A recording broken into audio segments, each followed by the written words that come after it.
Good morning. Welcome to the Unitarian Universalist Congregation of Lynchburg. We're glad you are here. Whoever you are, whatever your beliefs, whatever your age, whatever your gender identity, and whomever you love, you are welcome here. As we work together for justice and compassion and peace, we also acknowledge with humility that our buildings sit on traditional Monacan land. My name is Kim Sinna, and I've been a member of this church for about 20 years. If you are with us for the first time on Zoom or in the sanctuary, we are glad you chose to be here this morning to participate in the service for this congregation we love. If you would like to receive our monthly newsletter and Friday email updates, please fill out the virtual visitor card found on our website, uulynchburg.org, under Sunday Services, or fill out the yellow card found in the back of the chair in front of you and place it in the offering basket during our offering.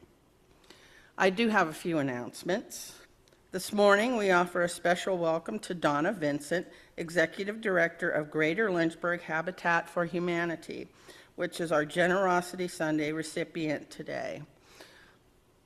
All checks made out with that in the memo line, and all loose money will go to this Generosity Sunday recipient. Today at 2 p.m., our monthly Star Trek session will focus on our theme, Embodying Resistance. Join us in the library of Unitarian House for our session, or Zoom in to participate. March 1st is our next Soup Sunday. You can sign up in Drysdale Hall to bring in a soup or a side. So check out that during our coffee and fellowship hour. And finally, the Justice Action and Resource Team, JART, has postponed this month's meeting from Tuesday this week until Tuesday next week, February 24th. If you have any questions to ask, just ask Bob Morse or Pat Bauer. Are there any other announcements?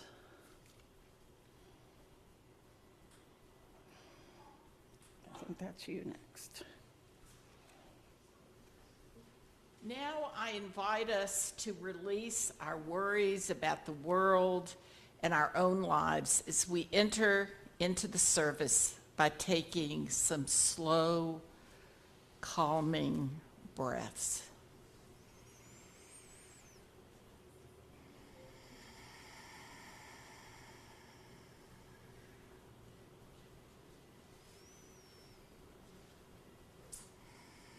It's wonderful to be together today, so I invite our roomies to wave good morning to our Zoomies. And our Zoomies, wave good morning to our roomies. It's wonderful to be here. We're spread out in time and space. So as we are gathered here, let us share together the unison response to the lighting of our chalice. May the light we now kindle inspire us to use our powers to heal and not to harm, to help and not to hinder, to bless and not to curse, to serve you, O Spirit of life.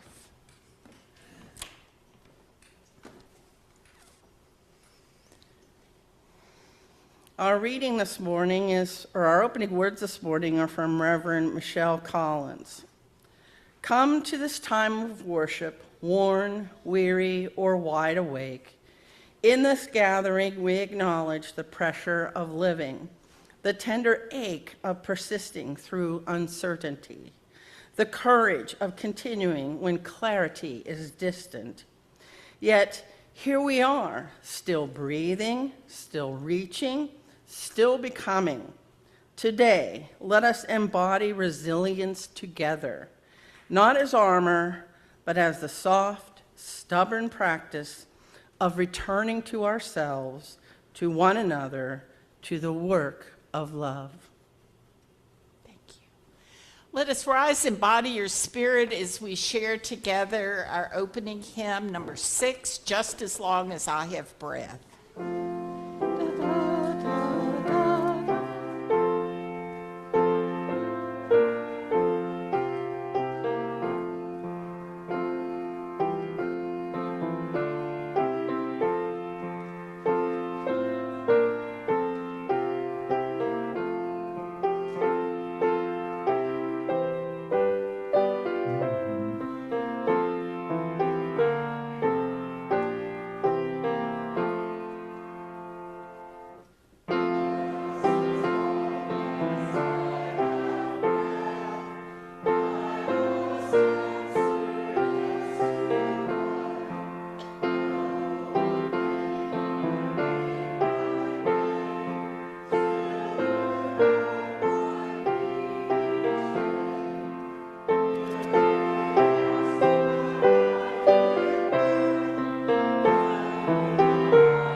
Young at heart to join Courtney and Nora and me up here. It's great to see everybody today. Look at Emma's beautiful dress. Wow. And look at your Hello Kitty baby. I know. Ariel, look Ari at has tinsel in her hair. It's so Oh, beautiful. that's wonderful. Can you do your head around and make it so? Oh, that's cool. When I retire, I'm getting some of those in my hair too.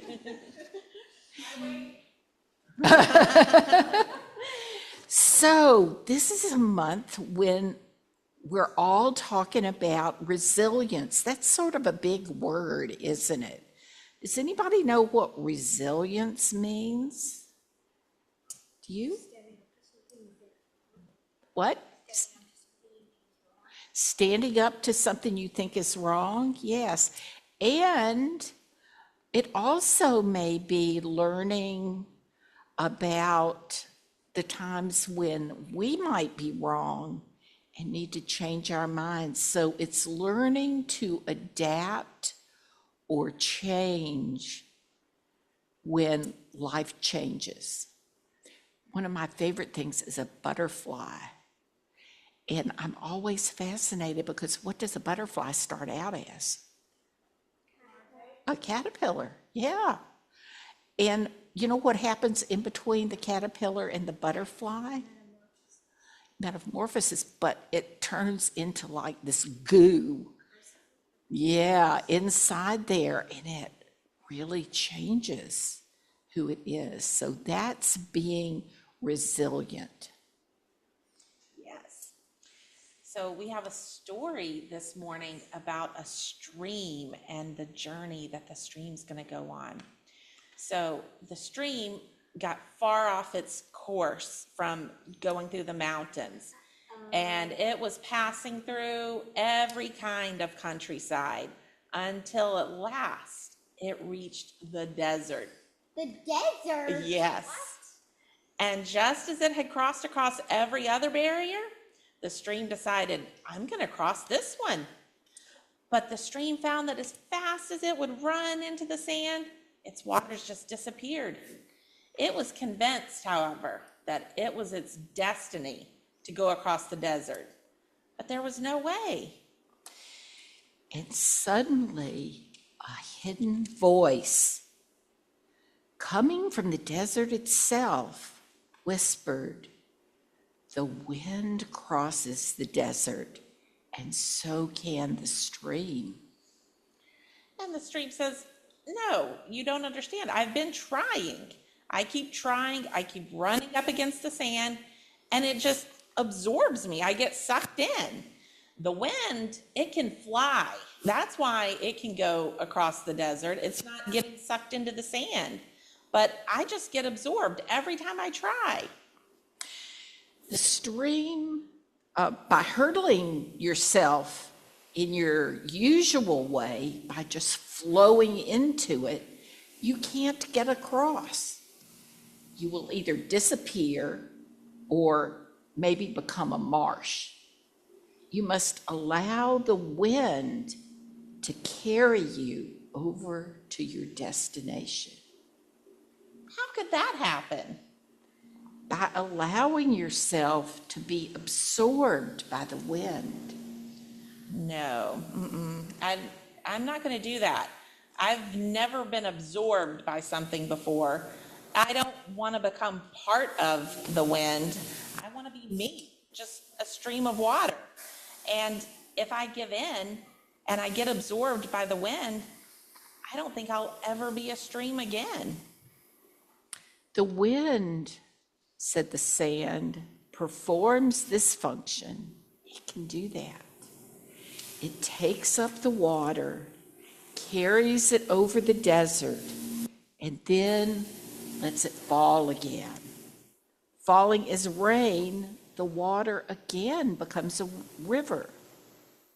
I don't know about this. How can I know that this is true? It is so. And if you do not believe it, you can't become more than a swamp. Why can't I just stay the same stream that I am today? I don't want to change. I just want to get across the desert the same as I am right now. That's impossible. That's right. Because the whisper said you can't remain the same, whether you're going up into the cloud or you just go into the desert and get absorbed and become a swamp. You are called what you are even today because you don't know which part of you is the essential, the most important part of who you are as a stream. Well, when the stream heard this, something started working. the stream started hearing echoes of the past. It kind of remembered a time when it was in a different state of being, or some part of it was, and it had been held in the arms of the wind before, and it remembered being carried away. And that wasn't so bad. And then it came back down as water and formed its new stream. And now it can remember doing this. And so the stream took a deep breath and said, okay, I will do it. And so the stream let go, and the wind sucked it up so gently and carried it across the desert all the way to the nice mountainside, and then let the rain fall. And those droplets came down, down, down, and formed into a new stream, working its way across the mountain. And the stream says, yes.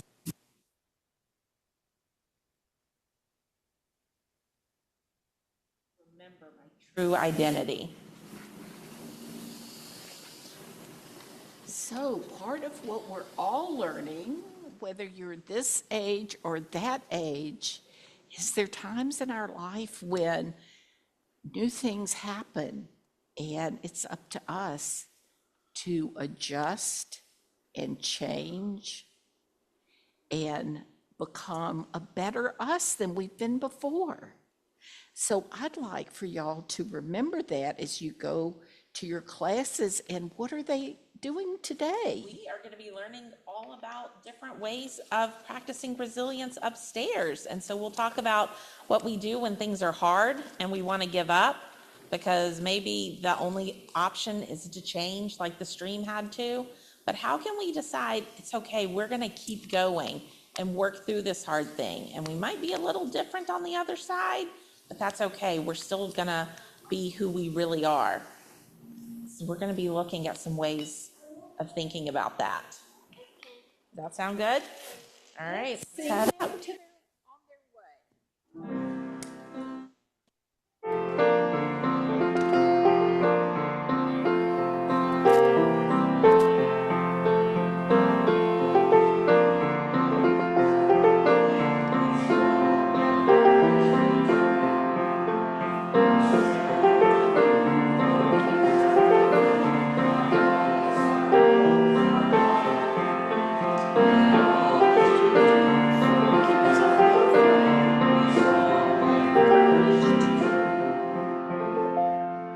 I'm so glad that this month, our Generosity Sunday, is for Habitat for Humanity. Thank you, Donna, for being here.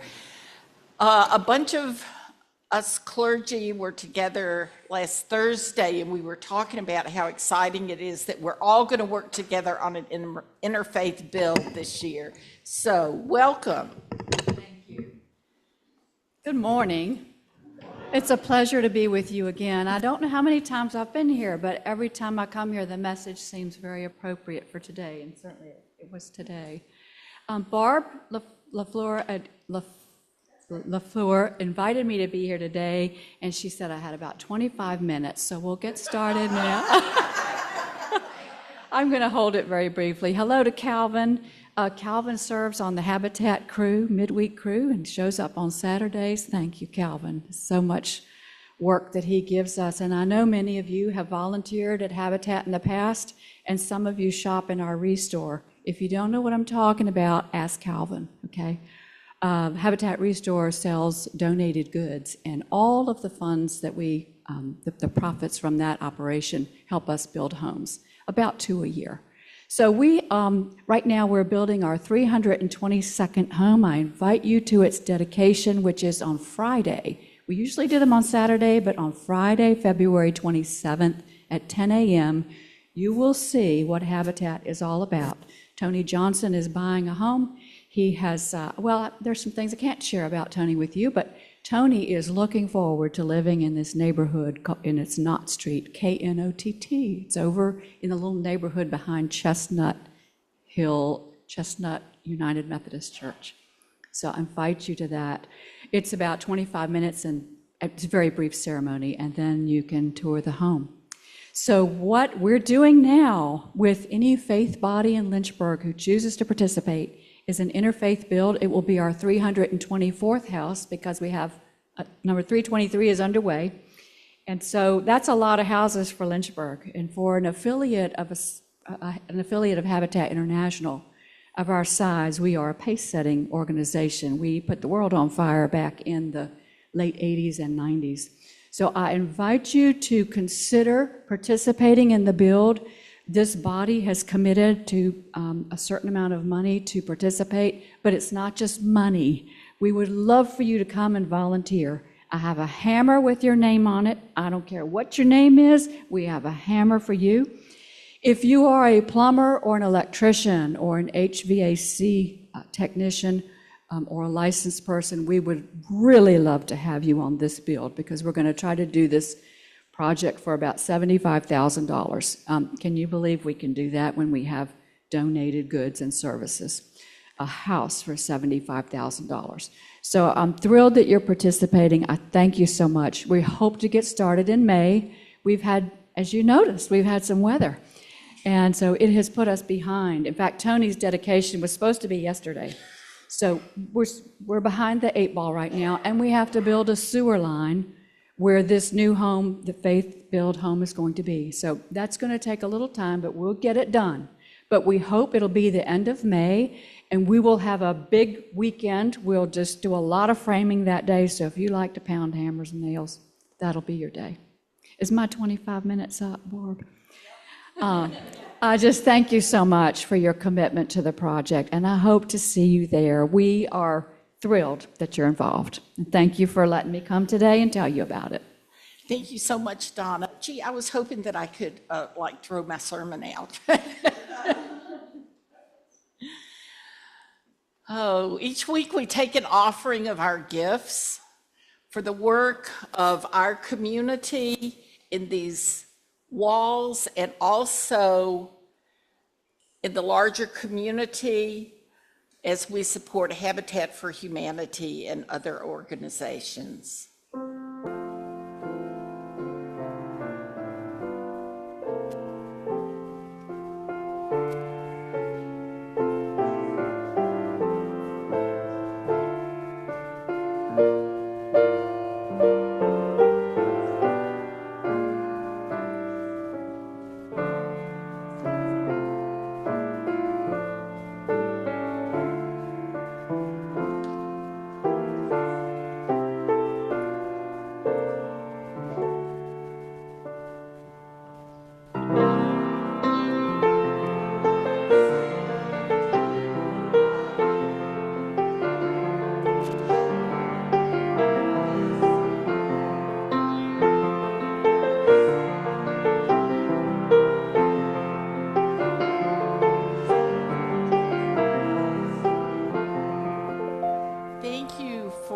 Gifts that were generously given and gratefully received.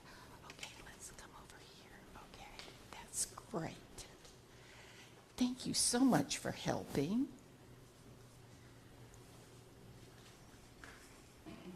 Prayer for Resilience Through Connections by the Reverend Michelle Collins. Source of love, spirit of interdependence, we give thanks for the web that holds us, the hands that have steadied us, the voices that remind us we are not alone, the presence of those who have leaned on us, just as we have leaned on them. Resilience is not a solitary triumph. It is woven through the community. Shared meals, gentle questions, laughter that breaks through grief, courage borrowed from one another when our own runs thin. In this moment, let us remember that we are stronger together than apart. May we continue to offer and receive care, trusting that our connections sustain us, even when we cannot behold the whole picture. Blessed be the bonds that hold and that keep on holding. Thank you, Kim. It is our tradition that we hold these bonds sacred. And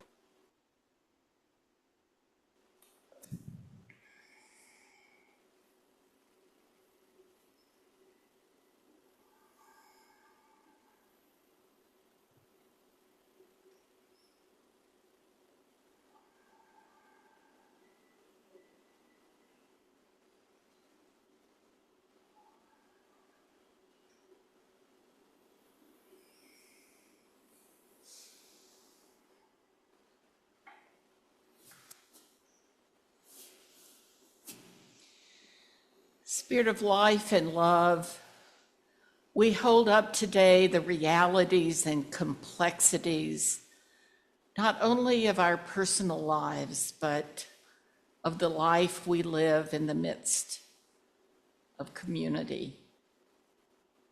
We give thanks for those people and organizations such as Habitat for Humanity that seek to build a better, more just and loving world. Today, we are very mindful of those we know and love and others who are strangers to us, who are suffering in mind, body, or spirit. May they find healing and wholeness. We are aware that the world demands so much of us these days. May we learn to speak and act with ways that bring peace, hope, justice, and love to others.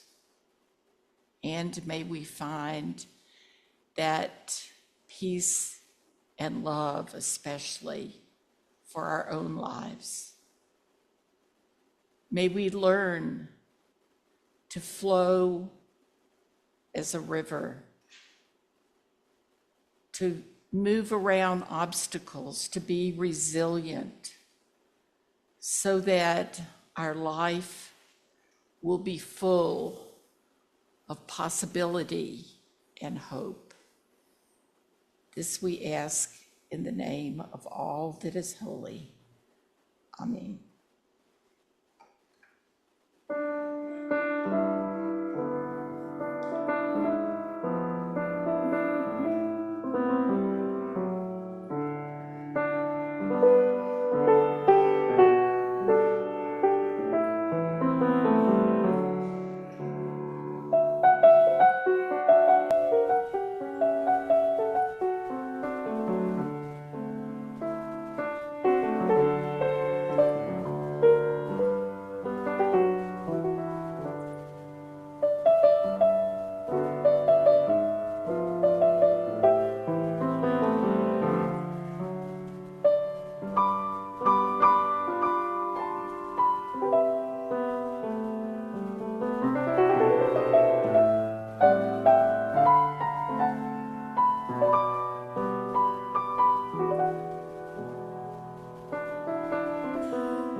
During the past few weeks, I've thought a lot about our theme of embodying resistance.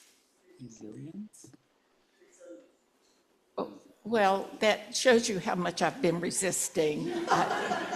Resistance feels more normal than resilience.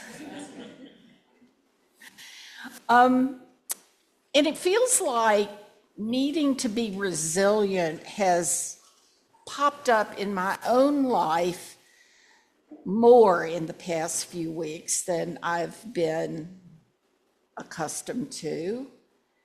And I've also observed the strength of resilience in the lives of others.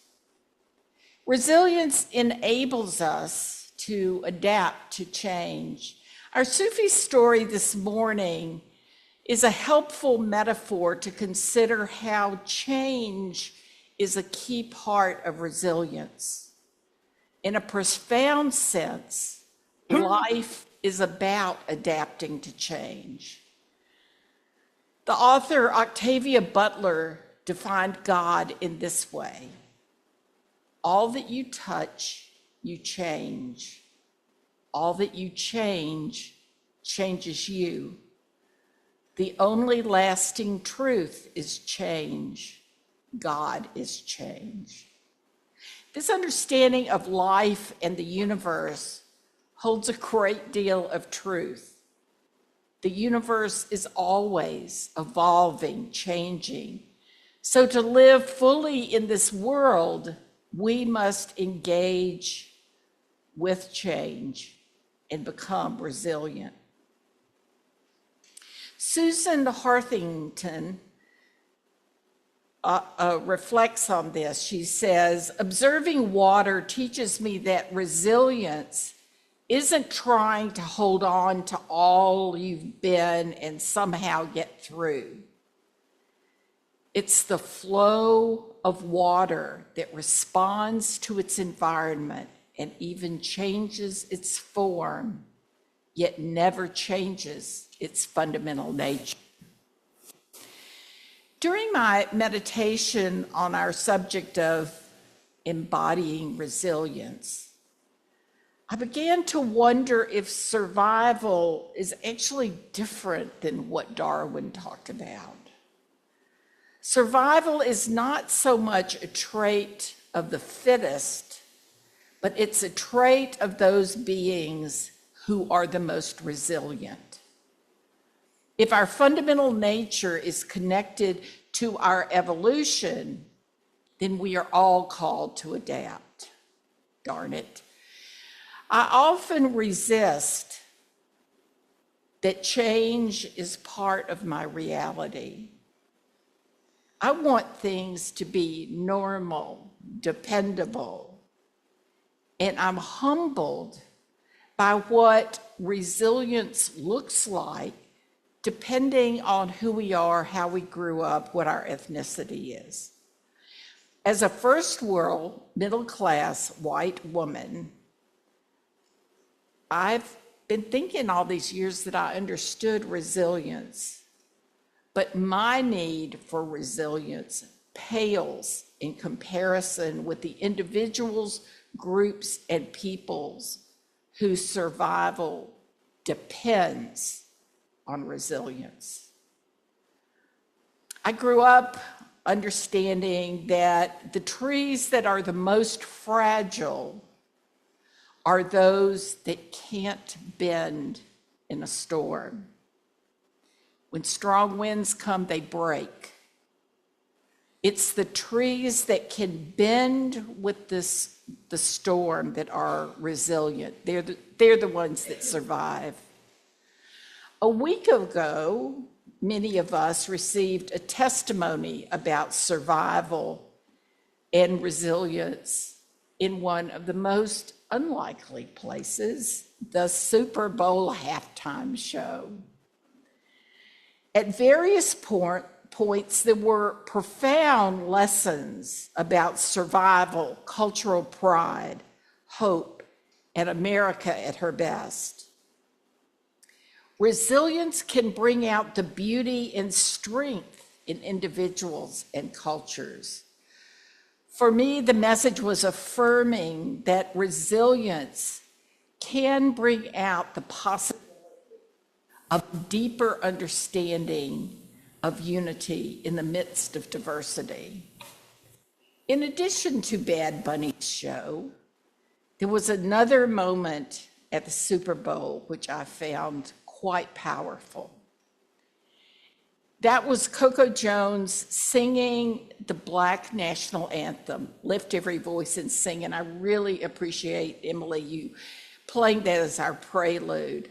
It is one of my favorite pieces of music. I'm not African American, and I don't claim this piece of music as mine, but its power and its story of survival and resilience is profoundly moving. As I listened to Coco Jones singing Lift Every Voice and Sing, I was touched by her interpretation of the song that holds within it legacy and heritage. Later, I found on Facebook a post that speaks to that history and the meaning of the song. The post helped me understand that the depth of the message of Lift Every Voice and Sing is, in fact, a message of survival and resilience, which stands in juxtaposition to the white outrage over its inclusion in the Super Bowl festivities. So I would invite David to post that little Facebook clip, which I thought was very interesting. Thank you.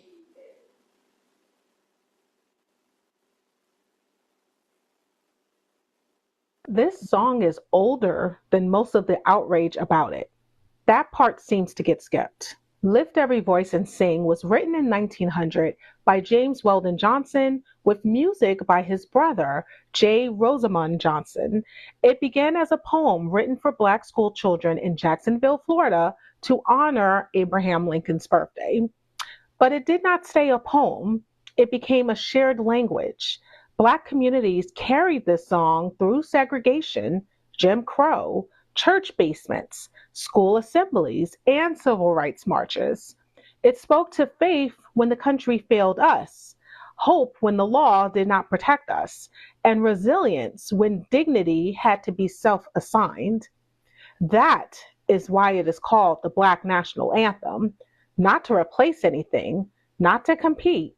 It earned that name because it held a people together when the nation would not. Now let's talk about the Super Bowl moment. Coco Jones did not just sing Lift Every Voice and Sing. She understood the assignment. Her delivery was controlled, grounded, and reverent. No theatrics, no dilution, just respect for the weight of the song. And yes, the tribute was intentional. Coco honored Whitney Houston through her clothing. The outfit was a deliberate homage to the iconic look Whitney wore during her Super Bowl performance. The white, powerful silhouette was not accidental. It was lineage. Whitney set the standard for dignity and presence on that stage. Coco wore that history while singing a song rooted in survival. That is cultural literacy. That is knowing exactly where you stand in the story. And for those who are mad about it, stay mad. This song does not ask permission. It explains itself.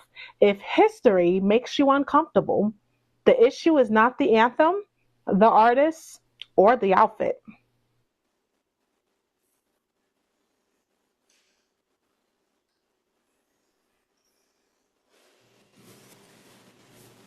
That's a good message for those of us who consider ourselves supportive of justice and hope for all people. And hearing that and seeing the halftime show and hearing Coco Jones sing has added an important layer to my understanding of resilience. I told Emily a little while ago that I have been humming Lift Every Voice and Sing all week. I know I'm white, and I don't want to appropriate an important piece of music grounded in African American culture and history. But it's such a powerful message and a piece of music that stays in one's heart. And holding on to the essence of this song is a way that Black Americans have honored generational resilience. For those who have lived on the edge of society, often the bleeding edge of society, developing resilience truly is an act of survival. Without being resilient, there are groups in our society who would have perished. And the song represents the understanding that Black people were not alone in their struggles. The community, the church, family help support folks as they learned resilience and survival. Those of us who are privileged to live a life where resilience isn't often to survival, we need to understand that we can no longer remain with the winds of oppression, fascism, and prejudice come to our door or our car window. We are called to claim the marginalized as part of our community. The importance of resilience gets really personal these days, for there's another layer of resilience that everyone in our society needs to nurture at this moment in history. In addition to societal struggles, many of us, no matter our background or ethnicity, have an existential personal need to find ways to cope with life. We might be coping with challenges in our own life or family, illness, anxiety, isolation, job loss, broken relationships. There's so many challenges that weigh on our minds and hearts. Coping with big life changes is traumatizing. Perhaps we might be at a juncture of life when we need to release part of our being that we are rigidly holding on to. And this can make us unable to be resilient. Sometimes we're stuck and unable to let go of trauma because the identity we've created for ourselves is centered around our trauma. We become afraid to let go of the me we created.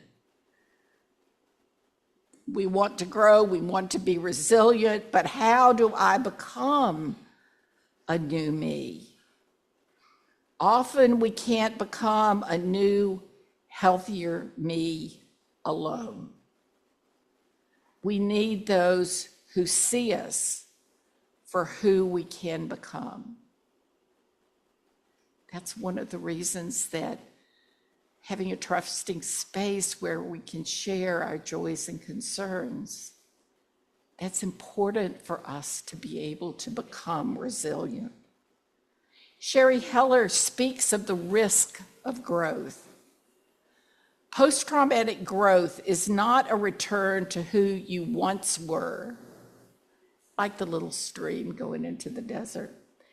It's an initiation into becoming someone you've never been allowed to be. It's the reclamation of self after a lifetime of distortion, silence, and survival. This path is neither easy nor linear. It requires grieving identities that once kept us safe, shedding roles that no longer fit, and stepping into the uncharted territory of authenticity. Post-traumatic growth is not the end of the story. It's the beginning of a life finally lived in truth. This is the stream, trusting that they must change to life. Living our deepest truths helps us realize that we not only can learn to be resilient, but we can do it because we have the support of those we love and trust. A community of those who care about us can help us ground as we struggle with life's challenges and learn how to be more resilient. Jane Hirschfield wrote, "More and more I've come to admire resilience, not the simple resilience of a pillow whose foam over and over returns to the same shape, but the sinuous tenacity of a tree. Finding light newly blocked on one side, it turns in another direction. A blind intelligence, true. But out of such persistence arose turtles, rivers, mitochondria, figs, all this resonant, untractable earth. Today, it's the chives that spur me, seeing their slender little scapes and leaves that have pushed up through the dried clumps of last year's version of themselves. What is it in us that longs to grow through the previous dried up versions of ourselves? It rises, yes, like tiny spears, unstoppable, bent on thriving, daring us to be that resilient, that willing, that green. As the earth is beginning to burst forth with renewal, let us find layers of resilience within us, layers that enable us, layers that sensitize us to the harsh realities of injustice and prejudice that require resilience to survive. Let us claim the layer of life that pushes us to engage with life's challenges so that we can become renewed and sustained by our community of birth and choice.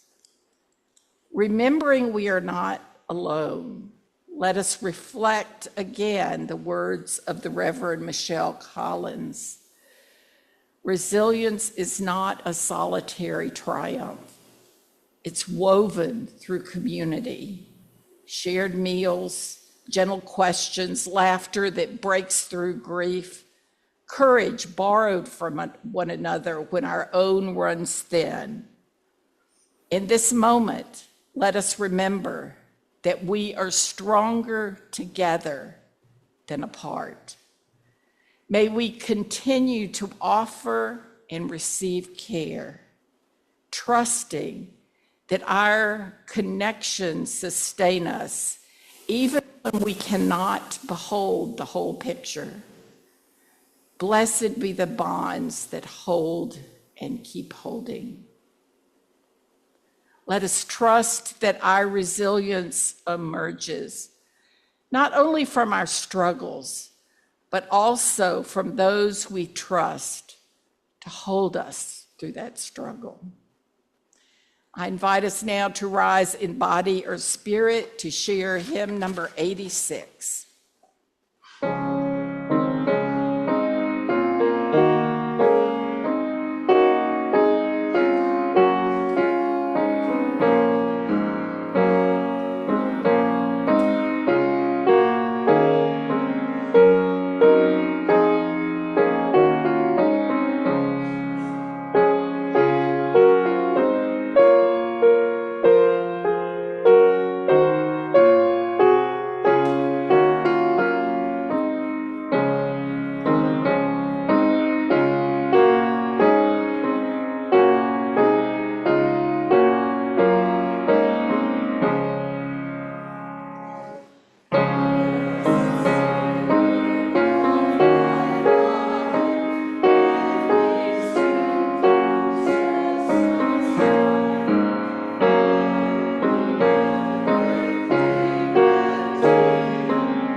Thank you, and be seated.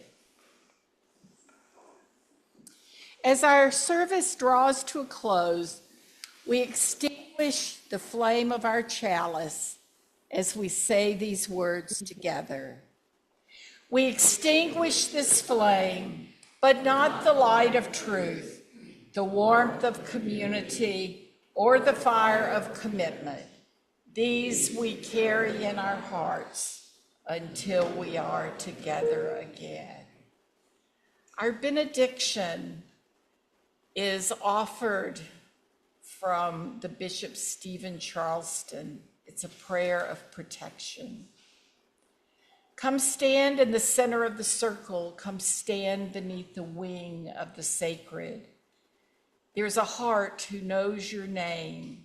There's a mind who knows your struggle. More ancient than earth herself, more wise than all the wisdom of the world. Close your eyes and open your spirit. This love enfolds you in its wings. Do not lower your head in fear, but raise your hands to receive this blessing. You are safe within the arms of grace. You are sheltered within the home of hope. Rise up in your strength renewed. Rise up and receive the gift of glory. Blessed be. Amen.